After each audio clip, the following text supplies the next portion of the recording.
పాదారవింద శతకంలోని 59వ శ్లోకం. ఇది కొంత పరిచయం ఉన్న శ్లోకం. మనకి మూకసారంలో నేర్చుకున్నాం కాబట్టి, మూకసారం తర్వాత నేర్చుకున్నాం. మూకసారంలో ఈ శ్లోకాన్ని చేర్చలేదు. దధానో భాస్వత్తామృత నిలయో లోహిత వపుః వినమ్రాణాం సౌమ్యో గురురపి కవిత్వం చ కలయన్ గతౌ మందో గంగాధర మహిషి కామాక్షి భజతాం తమః కేతుర్మాతస్తవ చరణ పద్మో విజయతే. నవగ్రహ ఆ నవగ్రహాలు కూడా అమ్మవారి పాదముల యందు కొలువు ఉన్నాయి అనే ఒక భావన. మాటల కూర్పుతోటి, అంటే ఇది ఫలానా గ్రహం అని చెప్పలేదు, కానీ ఒక భావనని, రెండు రకాల భావాలు ఇచ్చారు ఇందులో. ప్రతి పదార్థం అయితే మాత అమ్మ, గంగాధర మహిషి ఓ శివుని ఇల్లాల, మహిషి అంటే పట్టపు రాణి అనే అర్థం అన్నమాట. కామాక్షి ఓ కామాక్షిదేవి, ఇన్ని 3 సంబోధనలు ఇందులో. వినమ్రాణం, వినమ్రాణం అంటే నమస్కరించు వారికి, వినయంతో నమస్కరించు వారికి. భజతాం సేవించు వారికి ఏమిస్తావు నువ్వు? భాస్వత్తాం ప్రకాశత్వమును, ప్రకాశత్వమును ఇస్తావు నువ్వు.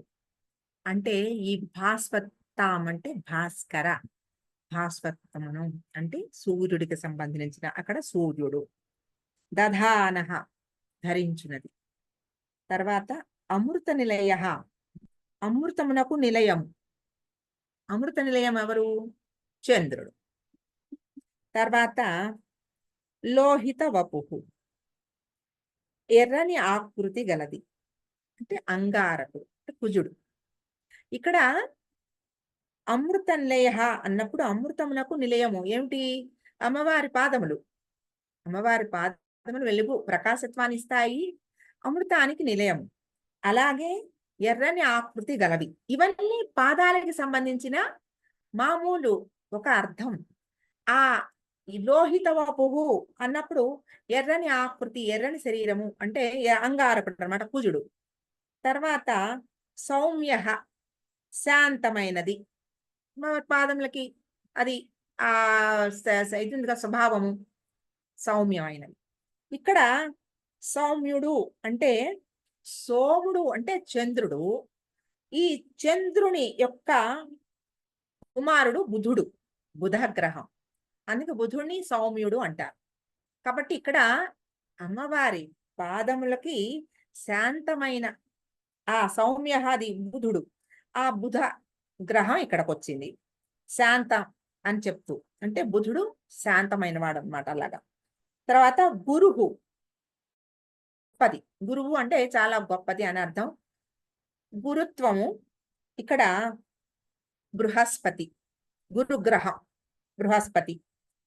తర్వాత కవిత్వం కలయన్, కవిత్వము అంటే కవితను చేయనిది, అంటే కవిత్వాన్ని ప్రసాదించగలిగిన నేర్పు. ఇంతకు ముందర శ్లోకంలో నేర్చుకున్నాం కదా, అటువంటి ఆ కవిత్వాన్ని ప్రసాదించమని అమ్మవారి పాదాలని, అటువంటి ఆ కవిత్వాన్ని ప్రసాదించగలిగినవి అని చెప్తూ, కవి అంటే శుక్రుడి నామాల్లో కూడా కవి అనే ఒక బిరుదు ఉంది ఆయనకి.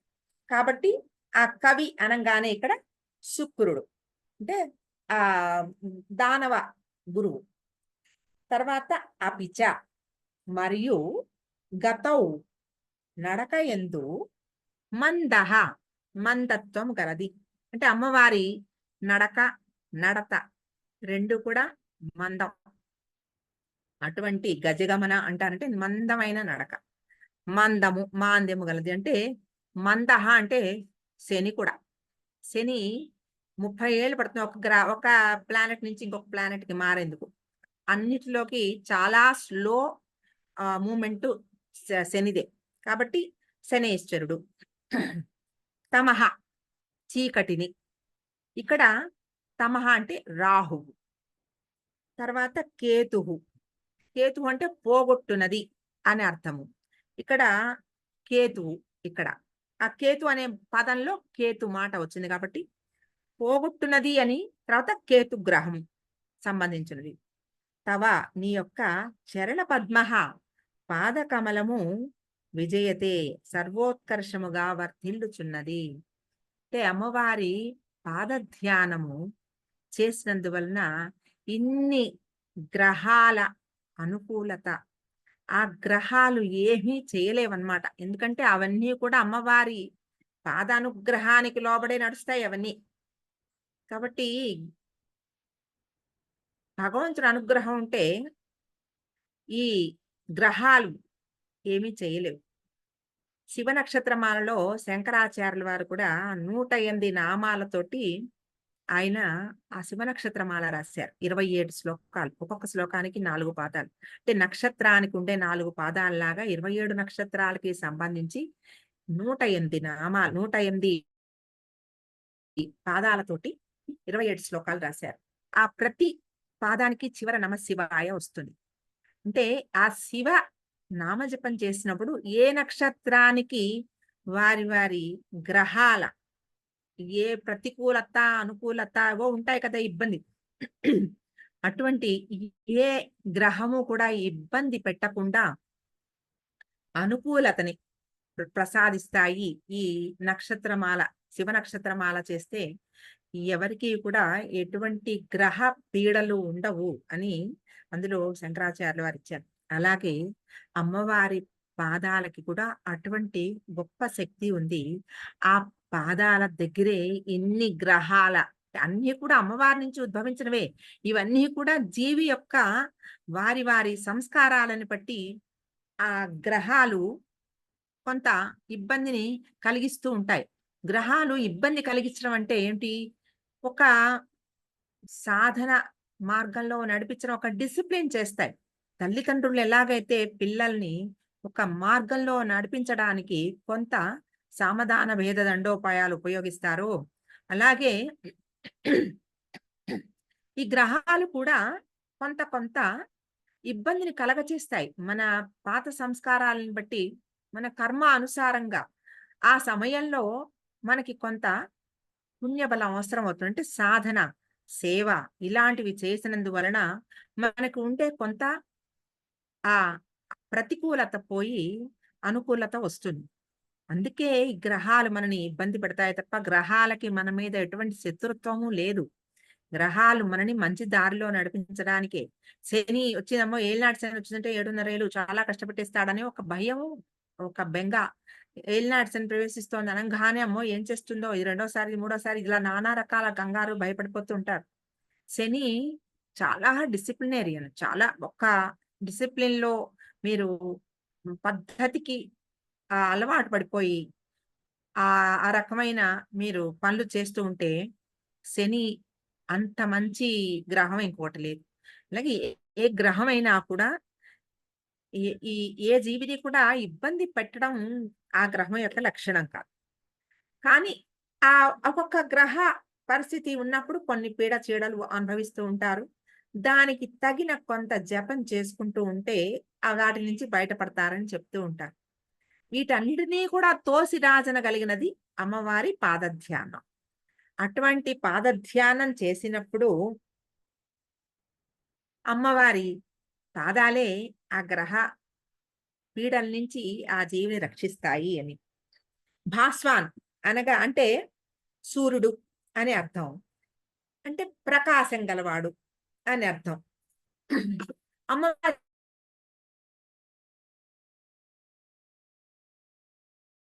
వెలుగేం చేస్తుంది? మనలో ఉన్న చీకటిని పోగొట్టేస్తుంది. కాబట్టి భాస్వత్తం ఆ వెలుగుని మనకి ప్రసాదిస్తుంది. అంటే సూర్యకాంతిని మనకి ఇస్తుంది. మనలో ఉన్న అజ్ఞానం పోగొట్టి ఆ సూర్యత్వాన్ని ప్రసాదిస్తుంది. అలాగే అమృతం, చంద్రుడు. అమ్మవారి చరణాలయందు అమృతం ఉంది. చంద్రుడు ఆయన ఒక అమృత పాత్రట దేవతలందరికీ. ఆయనే వాళ్ళకి కావాల్సిన ఆహారం. అంటే శుక్లపక్షము మన కృష్ణపక్షము. శుక్లపక్షంలో దేవతలకి, కృష్ణపక్షంలోనేమో పితృదేవతలకి ఆ అమృతాన్ని ప్రసాదిస్తాడు ఆయన. అలాగే అమ్మవారి పాదముల యందే అమృతం ఉంది. ఆ పాదాన్ని ఆశ్రయించిన వాళ్ళకి ఇంక వేరే చంద్రుడి నుంచి రావాల్సిన అమృత ఆ లక్షణం అవసరం లేదు. అమ్మవారి పాదాల యందే ఉంది. అమ్మవారి పాదం నుంచి పుట్టినవాడే కదా! అవన్నీ కూడా ఆ శక్తులన్నీ అమ్మవారి పాదాల నుంచి వచ్చినవే. కాబట్టి అసలైనది ఉంటే ఇంకా తర్వాత వచ్చిన వాటికి దాని నుంచి పుట్టిన దానికి మనకు అవసరం లేదు. అలాగా 3 అమ్మవారి పాదం ఎర్రగా ఉంటుంది. అందుకని లోహిత వపు అన్నారు. అది అంగారకుడు. ఈ అంగారకుడు ఆయన శరీరం కూడా ఎర్రగా ఉంటుందిట. ఆ లోహిత వపు శబ్దమేమో అంగారకుడని అక్కడ చెప్తోంది.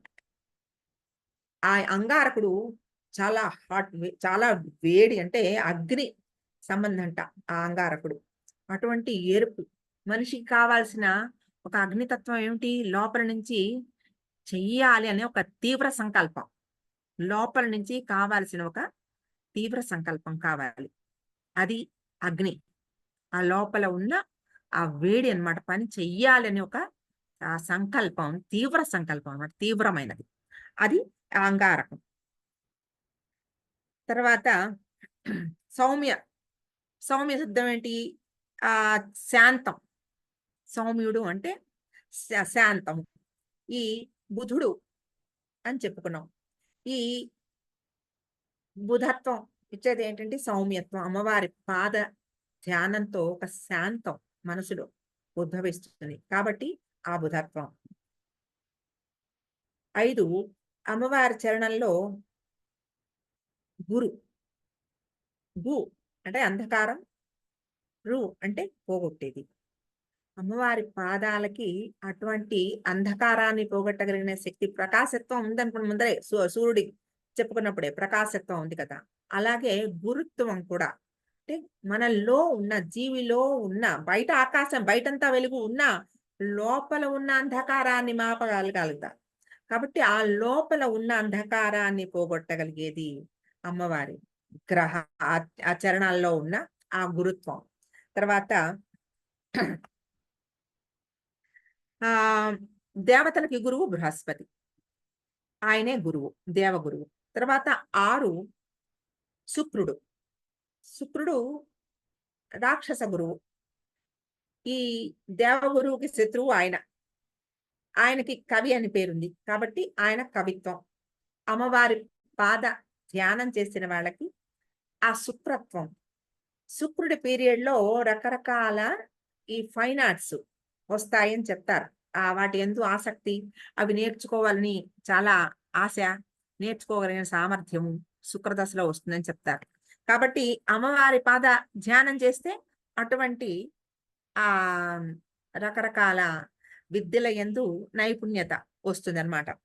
తర్వాత 7 అమ్మవారి పాదము మందం, గతి మందం.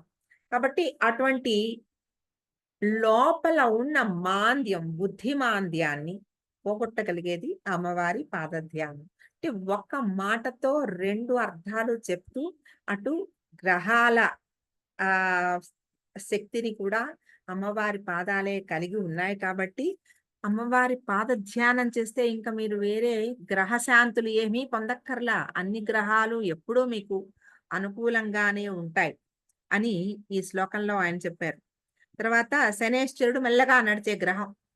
అలాగా 7వది. 8 తమః. తమః అంటే శబ్దం అజ్ఞానం. రాహుగ్రహం కూడా. 9 కేతు శబ్దం అగ్ని. అర్థం అని కేతుకి అగ్ని అనే అర్థం ఉంది. ఈ కేతు గ్రహం ఆ అగ్నిని భోజిస్తోంది. ఈ తమః కేతు అంటే రాహువు, కేతువు. ఇవన్నీ కూడా నవగ్రహ రూపం అమ్మవారి పాదాల చుట్టూరానే ఆ నవగ్రహాలు పాదాల్లోనే ఉన్నాయి. ఇంకా మీరు పాద ధ్యానం చేసినప్పుడు మీకు వేరే ఇంకా గ్రహ శాంతులు, గ్రహ ఇవో ఏమీ మీరేం చేసుకోక్కర్లేదు. ఆ గ్రహాలకు చేస్తే మీకు జపం చేయించుకుంటే ఆ పర్టిక్యులర్ పీరియడ్‌కి మీకు ఒక శాంతిని కలిగిస్తాయేమో ఈ పాదధ్యానం చేసినందువల్ల మీకు సాక్షాత్తు మోక్షాన్నే ఎప్పుడు ఏ పీడ లేకుండా మిమ్మల్ని పెద్ద మెట్టు ఎక్కించగలిగిన ఒక శక్తి ఆ పాదధ్యానానికి ఉంది. ఈ నవగ్రహాలకి మించిన ఆ శక్తి, మోక్షాన్ని ప్రసాదించగలిగిన ఒక శక్తి, దివ్యమైన ఆ పాద సరోజాలకు ఉన్నాయి కాబట్టి, ఈ పాదధ్యానం చేస్తే అన్నీ నాకు అమ్మవారి పాదాలు ప్రసాదించేస్తాయి అని ఇందులో నాకు ప్రసాదించు తల్లి అని గంగాధర మహిషి అని అమ్మవారిని ఆయన సంబోధన చేశారు. నీ తల మీద ఆయన తల మీద గంగని కలిగి ఉన్నాడాయన. ఆయనకి పట్టపురాణి ఈవిడ. అంటే తల మీద గంగని కలిగి ఉండటం అంటే ఏమిటి? చల్లని ఒక శక్తి. అంటే తాపహరణ శక్తి. ఆ తాపం లేకుండా చేయగలిగిన ఒక శక్తి. ఆ శక్తిని ఓ కామాక్షి దేవి నాకు ప్రసాదించు తల్లి. నన్ను నీ పాదాలు ఇన్ని ఉన్నాయి. నీ పాదాల్లో ఇన్ని గ్రహాల శక్తి అంతా నీ పాదాల్లో కొలువై ఉంది. ఆ పాదాల యందు కొలువై ఉన్న ఆ శక్తితోటి నన్ను నాకు ఈ గ్రహాల నుంచి అన్నిటి నుంచి కూడా నన్ను విడిపడేట్టు చేసి మోక్షాన్ని ప్రసాదించు. ఇహలోకానికి సంబంధించిన అన్ని గ్రహ పీడల నుంచి నన్ను రక్షించి మోక్షాన్ని ప్రసాదించు తల్లి అని ఇందులో ఆయన ప్రార్థన చేస్తున్నారు. ప్రతిరోజు ఈ శ్లోకం పారాయణ చేసుకోవడం వల్ల గ్రహ శాంతి కలుగుతుందని గురువులు చెప్పారు ఇందులో. దధానో భాస్వత్తామృత నిలయో లోహిత వపుః వినమ్రాణాం సౌమ్యో గురురపి కవిత్వం చ కలయన్ గతౌ మందో గంగాధర మహిషి కామాక్షి భజతాం తమః కేతుర్మాతస్తవ చరణ పద్మో విజయతే.